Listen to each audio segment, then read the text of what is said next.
Bismillah, Assalamualaikum warahmatullahi wabarakatuh. Apa kabar teman-teman semua? Ini saya lagi di Mall FX, ketemu sama Pak Hildad. Ini Pak Hildad adalah salah satu orang di RPH Surabaya yang hari-harinya hampir tiap malam ya Pak?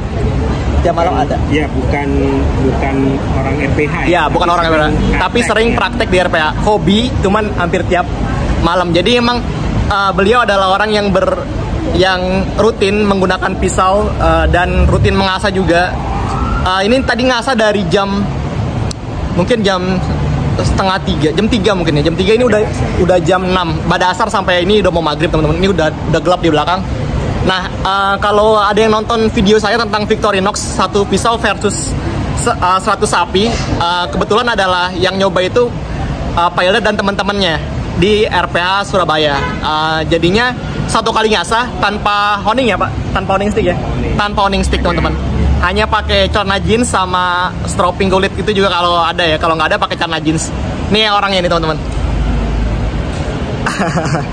Pak, gimana Pak? Kunci-kunci ngasah atau tips-tips buat teman-teman yang lagi belajar ngasah gimana Pak? Ya, sebelum menuju ke situ, sebetulnya saya ingin menerangkan bahwa saya juga ini dalam proses belajar mengasah. Sebetulnya saya juga punya guru-guru. Ya, kalau di Surabaya itu ada guru saya, Pak Hadi. Kebetulan dia juga sebagai mungkin di RPH, Pak Heru, dan juga ada teman saya yang namanya Hamzah, ada juga Hafid, ya kan, dan masih banyak juga beberapa teman yang lain. Sebetulnya saya mendapatkan ilmu itu dari guru-guru itu, ya. Dan sampai sekarang pun saya masih proses belajar mengasah. Makanya tadi saya bilang sama Bang Najib bahwa saya hanya bukan mau mengajari, tapi saya hanya ingin menunjukkan, karena ditanya bagaimana cara mengasah, saya bilang saya hanya ingin menunjukkan proses saya mengasah, ya kan, karena saya tidak layak untuk mengajar karena masih banyak senior saya, guru-guru saya yang lebih mahir. Nah, seperti itu. Dan memang mereka perlu diketahui, memang apa yang diceritakan Bang Najib itu benar adanya, bahwa mereka itu senior-senior saya itu isunya memang alhamdulillah, ya kan, tajam-tajam, dan ada beberapa teman-teman itu yang memang bisa sampai puluhan, kadang-kadang juga ada kalau ngasahnya memang lagi enak itu bisa sampai mencapai ratusan, ya kan, 100 lebih. Memang faktanya memang seperti itu, ya kan.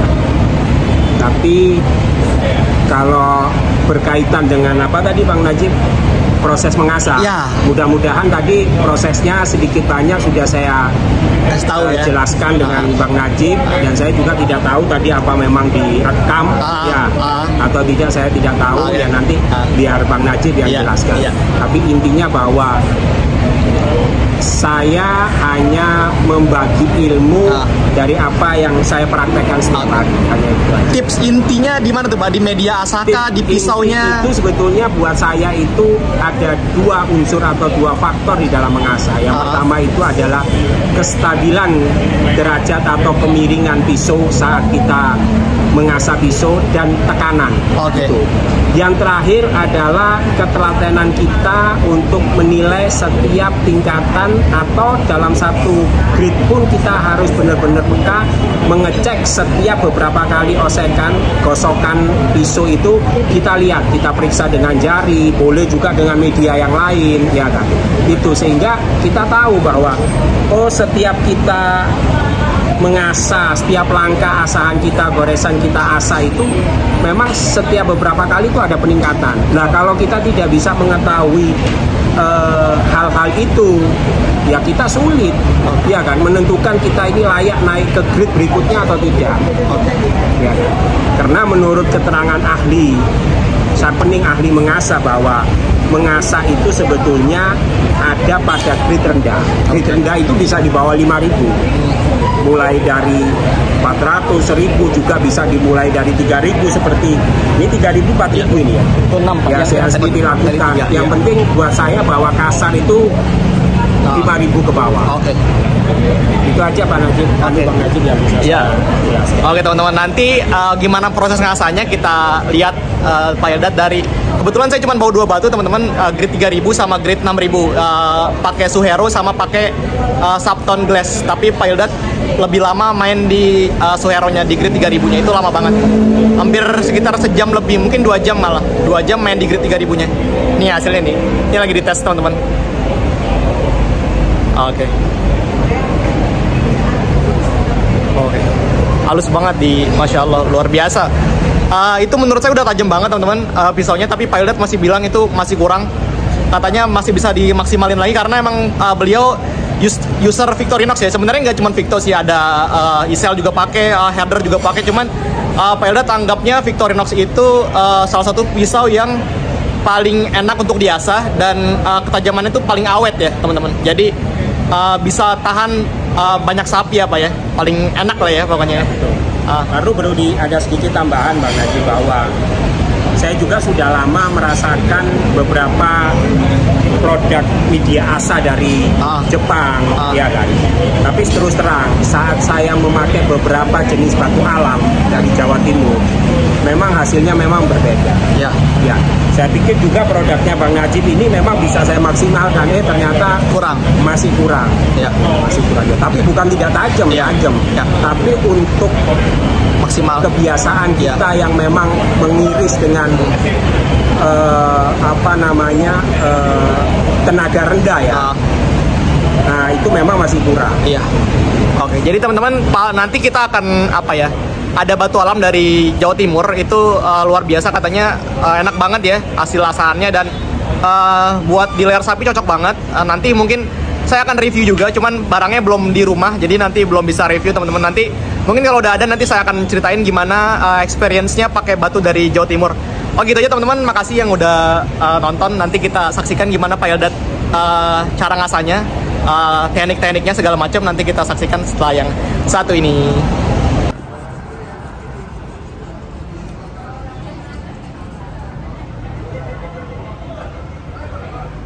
Jadi untuk awalan langsung nyari bur, Pak? Hah? Awalan langsung cari bur? Iya, cari bur. Makanya ini mau saya lihat. Oke. Kena nggak ya? Ini sabun ya? Sabun, Pak. Biasa pakai air biasa ya, Pak? Air biasa.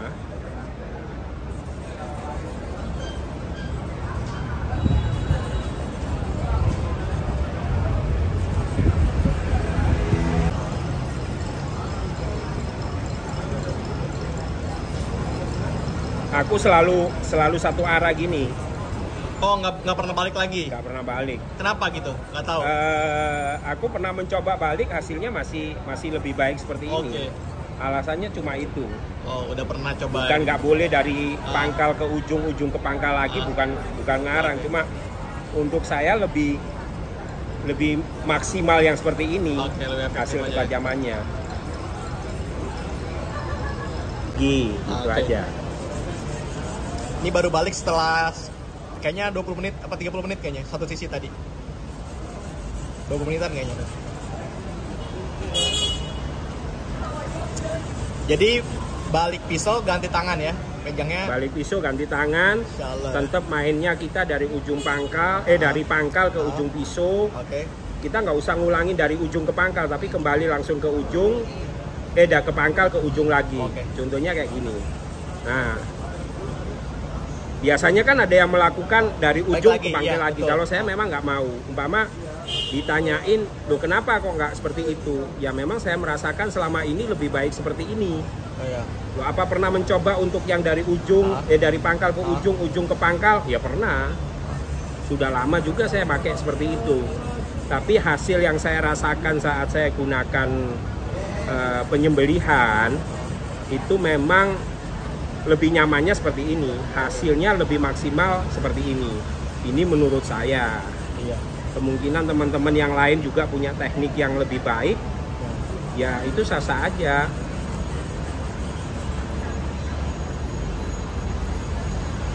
Nah, ini kan awalnya tadi kan kita ngasah di sisi bawah ya, atau di sisi kalau pisau kita hadepin gini, dia di sisi kiri. Nah, otomatis saat kita ngasah ini kan yang keluar burnya sisi kanannya kan.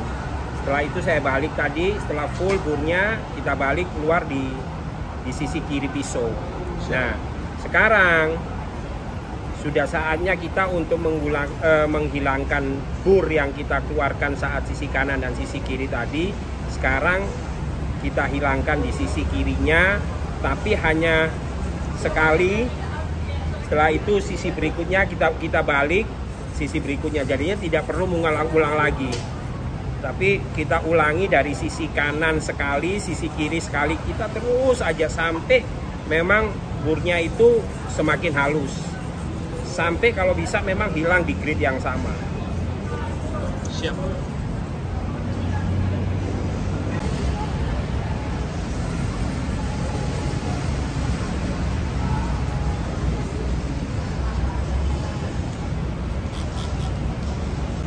Ya.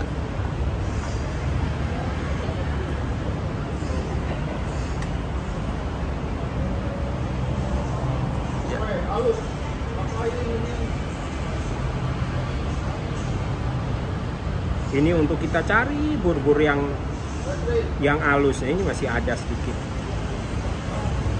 yang halus.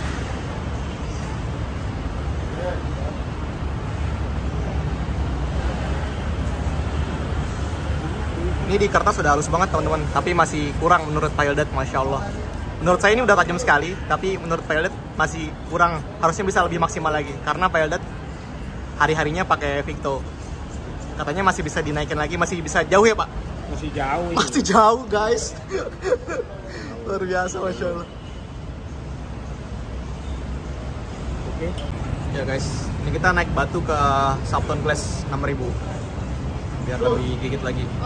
Ininya nggak perlu di ini ya, jadinya satu kali di sisi kanan, satu kali di sisi kiri. Ini udah tinggal nyari tajam ya Pak? Iya, kita coba kalau memang ini bisa meningkat ketajamannya, ya alhamdulillah. Kalau memang belum bisa meningkat di sini, coba nanti dikembalikan di 3000 lagi. Untuk dimaksimalkan 3000 baru kita naik lagi. Oke. Kalau saya sih seperti itu. Insya Allah, Masya Allah. Tapi lebih abrasif ini ya Pak dibanding yang 3000 ya? Kelihatannya sih gitu ya Pak? Lebih abrasif ini. Ini Subton Glass teman-teman. Luar biasa ini. Tapi Ini ada masalah di ujung ini. Kurang ini ya, kurang di Nagura ya? Iya. Kalau mau di ini kurang ini teman-teman, kurang rata dia pinggirnya.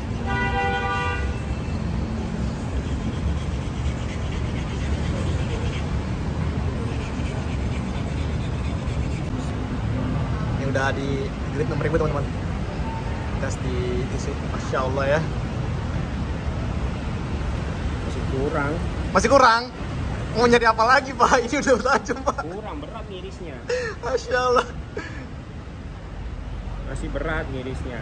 Tuh, masih berat. Berat guys, itu udah standarnya ini tinggi banget ini. Berat.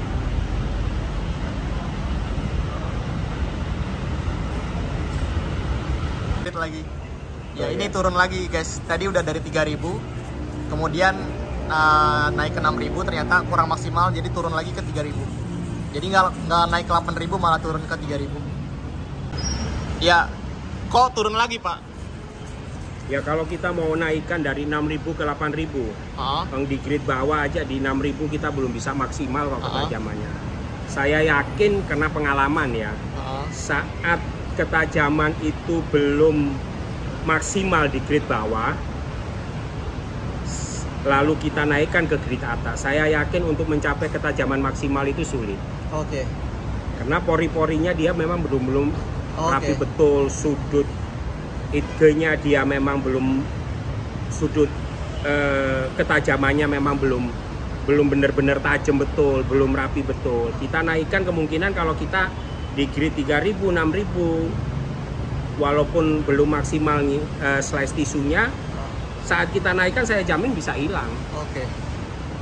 Kebiasaan hilang slice tisu itu salah satunya kita naikkan grid sebelum ketajamannya itu maksimal. Yang kedua bisa juga pengaruh sudut asa. Oke. Kalau kita terlalu tinggi, sudut asanya kemungkinan juga ada bisa ke slash tisu. Oke. Gitu.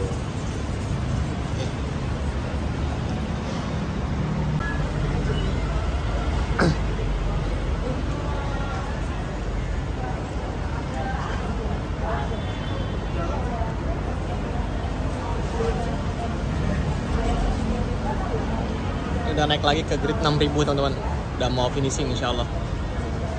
Ini udah mau maghrib nih. Kita dari asar.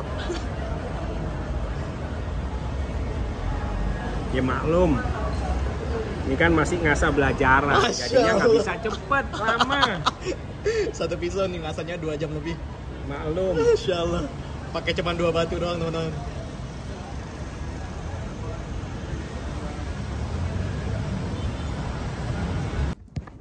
Oke, bismillah teman-teman, ini udah di rumah. Ini tadi pisau yang diasah sama Pak Hildad. Ini udah halus sekali teman-teman. Udah minim banget suara ya. Dari gesekan-gesekannya udah minim banget suara. Tapi dari semua yang tadi udah dibikin atau udah dilakukan, balik lagi itu adalah pengalaman atau sharing informasi dari Pak Hildad. Boleh dipakai, boleh enggak. Kalau teman-teman punya cara yang lebih efektif, lebih bagus atau lebih bermanfaat, ya bisa dipakai cara masing-masing. Ini cara yang dilakukan oleh Pak Hildad. Boleh dipakai, boleh enggak. Karena ini masalah dunia teman-teman, kita bebas berbeda pendapat satu dengan yang lain. Silakan berkreasi semaksimal mungkin dengan hasil yang dirasa cukup efektif. Ini adalah caranya Pak Hildad yang beliau sehari-hari sering praktek di RPH, dan memang lawannya bukan cuma 1-2 ekor atau bukan 10 ekor, 20 ekor, lawannya kadang 60 sapi, 70 sapi per malam ya teman-teman ya. Emang banyak, kadang kalau dimaksimalin bisa sampai 100 lebih teman-teman. Kayak gitu, makanya saya kenapa saya sampai samperin Pak Hildad di hotel. Kebetulan Pak Hildad lagi di sini, lagi di Jakarta, dan saya samperin, saya bilang, Pak, tolong kita apa namanya, saya mau belajar, saya bilang gitu. Terus Pak Hildadnya juga ngomong, saya nggak ngajarin, saya cuman praktekin gimana cara saya ngasah gitu. Karena saya selama ini juga kalau kurbanan paling saya pakai 2 atau 3 pisau, paling cuman motong 7 ekor teman-teman. Makanya saya mau tahu gimana sih bevel yang efektif buat motong sapi dengan jumlah yang banyak teman-teman. Jadi ini tadi yang Pak Hildad bikin, ternyata Pak Hildad nggak bikin bevel baru. Ini mata bawaan pabrik yang ini nggak ada lecet sama sekali teman-teman ya, nggak ada lecet sama sekali, bener-bener konsisten. Jadi kita bisa lihat tekanan yang konsisten dan sudut yang konsisten itu di akhir asahan ya. Jadi ketika kita mengasah terakhir di finishing, ketika finishing kalau kita konsisten sudutnya dan tekanannya apa namanya sesuai, sudutnya konsisten ya, terus tekanannya sesuai, maka kita akan dapat hasil yang nggak lecet di badan dan matanya tuh lurus teman-teman, nggak ada mata yang belok-belok gitu ya. Itu butuh jam terbang yang tinggi dan pengalaman yang sangat banyak ya. Maksudnya dia harus praktek hampir tiap hari, dan emang kayak udah sahabat bila aja ya. Jadi emang hari-hari kita menggunakan pisau dan tahu sampai di mana maksimalnya sebuah pisau itu bisa digunakan teman-teman. Jadi kebetulan Pak Hildad itu emang makainya Victo, seneng banget pakai Victo. Jadinya dari semua pisau yang udah beliau cobain, paling seneng pakai Victo karena katanya karakternya itu dia mudah diasah dan awet tajamnya. Jadi seperti ini yang beliau bikin teman-teman. Ini bawaan pabrik, jadi nggak dilebarin. Tapi katanya kalau yang Pak Hildad pakai sendiri, pisaunya itu udah dilebarin matanya, jadinya lebih flat, lebih apa ya, lebih V-nya lebih gede, jadinya ketika buat motong itu lebih mudah ya, lebih mudah masuknya teman-teman. Kebetulan juga gaya potongnya bukan gaya dorong seperti ini atau bukan gaya tarik seperti ini yang biasa kita lihat. Jadi dia buka, jadi posisi sapinya tuh kepalanya tuh tidur gimana ya? Jadi nggak dengak gini teman-teman. Atau jadi posisi sapinya tuh miring, tiduran gini. Terus beliau buka pakai depan gini, masuk ke bawah gini, terus langsung dicabut gini. Nah ketika nyabutnya ini itu nggak ditekan ya teman-teman. Tadi beliau bahasakan adalah fly hand. Jadi tangannya itu kayak terbang gitu. Jadi cepet banget nih, zeret gitu doang ya. Jadi masuk ke atasnya ini ya cuman buat mastiin doang ya. Jadi itu nggak ada tekanan. Jadinya pisaunya itu nggak kena tulang, jadi minim terkena tulang, paling cuman kena tulang rawan ya, apa namanya, tulang yang empuk itu katanya. Makanya pisaunya itu awet bisa sampai puluhan bahkan ratusan ekor sapi, sampai 100 lebih gitu. Itu sih yang tadi poin yang saya pengen ambil ya, gimana cara bikin bevel. Maksudnya bevel yang paling awet itu. Katanya beliau juga kalau buat yang pemula-pemula atau yang masih belajar-belajar, paling enak pakai bevel pabrikan gini.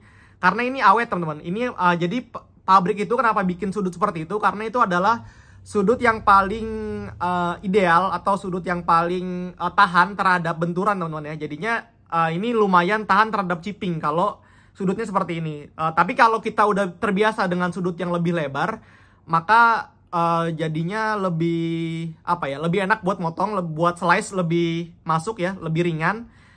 Dan ketahanannya juga kalau kita biasa pakai ya, ini kita ngomongin jam terbang ya, bukan orang-orang yang baru. Kadang kalau orang yang baru motong dihajar terus sampai habis, sampai matanya kena tulang segala macam ya teman-teman ya. Balik lagi tuh ke jam terbang.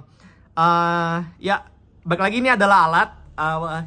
Semua tergantung skill ya. Man behind the gun ya. Jadi orang yang dibalik senjatanya itu sebenarnya lebih penting dibandingin senjatanya itu sendiri teman-teman. Pistol kalau digunakan oleh orang yang terlatih, maka dia akan tepat sasaran mengenai targetnya. Tapi kalau digunakan oleh orang yang biasa-biasa aja, orang awam, orang pemula, bisa kena bisa enggak gitu. Itu sih inti poinnya. Balik lagi ke jam terbang. Media ini hanyalah alat, batu asal adalah medianya. Jadinya kalau alatnya mendukung, medianya mendukung, skillnya nggak mendukung juga sulit juga. Makanya kita harus terus banyak belajar, banyak ngobrol-ngobrol sama senior, nonton-nonton video penyembelihan, dan segala macam. Itu ngebantu banget buat teman-teman kalau mau sembelih dengan cara yang baik dan benar gitu. Oke gitu aja teman-teman, makasih yang udah nonton, yang udah komen, like, subscribe. Kalau kira-kira nggak seneng sama videonya, silahkan ditinggalin aja. Kalau seneng boleh nonton, boleh komen, boleh like, boleh komentar di bawah yang positif. Kalau punya cara yang lebih efektif silakan, karena ini masalah dunia teman-teman. Kita nggak memaksakan dengan hal yang seperti ini. Maksudnya kita nggak maksa, Pak Eldad juga nggak maksa. Ini boleh dipakai, boleh nggak. Ini adalah cara saya mengasah, itu adalah pesannya Pak Eldad. Kalau teman-teman punya cara yang lain ya terserah aja. Punya cara yang lain terserah. Maksudnya ini adalah cara yang beliau pakai dalam kesehariannya, nongkrong-nongkrong atau menyalurkan hobinya di RPH teman-teman. Gitu aja, mohon maaf bila ada kesalahan, bila ada kata-kata yang kurang berkenan. Sampai video ini berlangsung, kita jumpa di video-video berikutnya. Assalamualaikum warahmatullahi wabarakatuh, see you next video.